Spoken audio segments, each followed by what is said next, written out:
Hey, welcome to video 2 on chord theory. On the first video, we talked about the E shape and what notes, what order of notes created that E shape and that E minor shape. Let's talk about all the other shapes and how they behave, okay? So let's start with the A shape and the D shape because they behave exactly the same way as an E shape. If you remember, that E shape had a red note, a green note, a red note, a blue note, a green note, and a red note.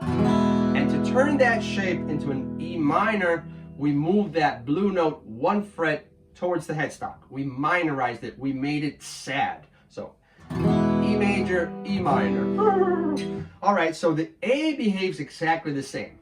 But instead of starting on the 6th string, we're going to start on the 5th string. Why? Why do we use 5 strings for an A and 6 strings for an E? Well, if you realize that red note for the A shape is an A note. So the red note for an E shape is an E note, and the red note for an A shape is an A note. It gives the chord its name. Now, please do not get confused. This note and this note are not the same. Colors are just so you can see the sequence of notes used in every chord. So that's an A note, a red note, and then we follow the same sequence. So red, green, red, blue, green. Now, if you remember from video 1, to turn any one of those chord shapes into minor chords, we get the blue note and we minorize it. We throw it 1 fret towards the headstock. So we're gonna get that blue note on the 2nd string, 2nd fret, and we're gonna move it to the 1st fret on the 2nd string, creating an A minor chord. In the first video, I showed you that because we're only playing 3 notes, although some of them are repeated, we're actually playing a triad, and that we could move that shape.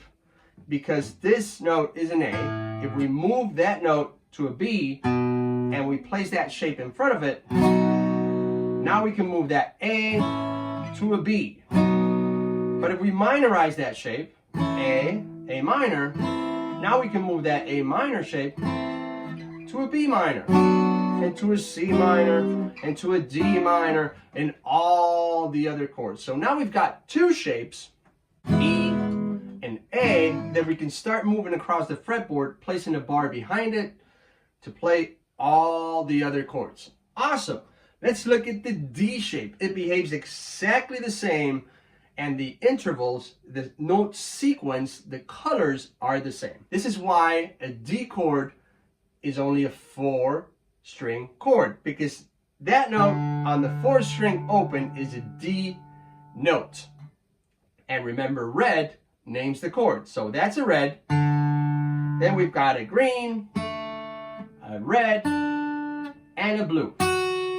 And how do we change major chords, D major, to minor chords, D minor? We move that blue note 1 fret towards the headstock, making it sad. Happy? So we've got D major, we move that note 1 fret towards the headstock, D minor. Now you can also move that chord shape across the fretboard just like this. D, E, F, G, A, B, C, blah, blah, blah, right? Or D minor, E minor, F minor, G minor, A minor. Okay, now the tricky part comes if you want to play all 4 strings, because now you got to play a bar behind it and start moving that chord shape, which is a little bit tricky. Anyway, if you only play the 3 thinnest strings, now you're rock and rolling. Remember, a chord consists of 3 notes, triad, 3 strings, perfect for that D chord shape. Now let's look at the C chord shape and the G chord shape, which behave a little different. The colors are in different positions. Let's start with the G. A G is a 6-string chord shape, I should say. And the sequence of notes are red, blue, green, red, blue, and red again. So there's 3 reds, 2 blues, and 1 green. Now remember that to turn a major chord into a minor chord, we had to move the blue note towards the headstock. Now we have a problem because this blue note is no problem. Well, it might be a little bit uncomfortable to fret, but we can do it, okay? It's manageable. But this note, we cannot because there's no more frets that way. That is why there is no G minor chord shape. Cool? Now you can also move that G just like that to create other chords, but it's pretty uncomfortable. Let's look at the C chord, which behaves exactly the same as the C chord shape, which behaves exactly the same as the G chord shape.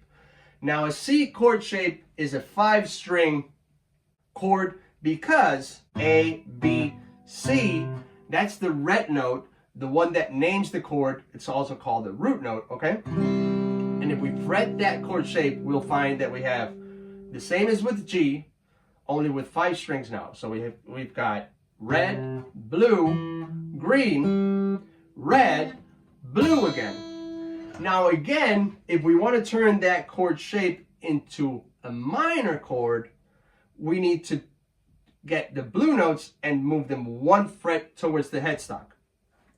This note is not a problem. But this note is a problem because we have no more frets. That's again why we don't have C minor chord shapes. So let's recap. Let's think of all the shapes we learned.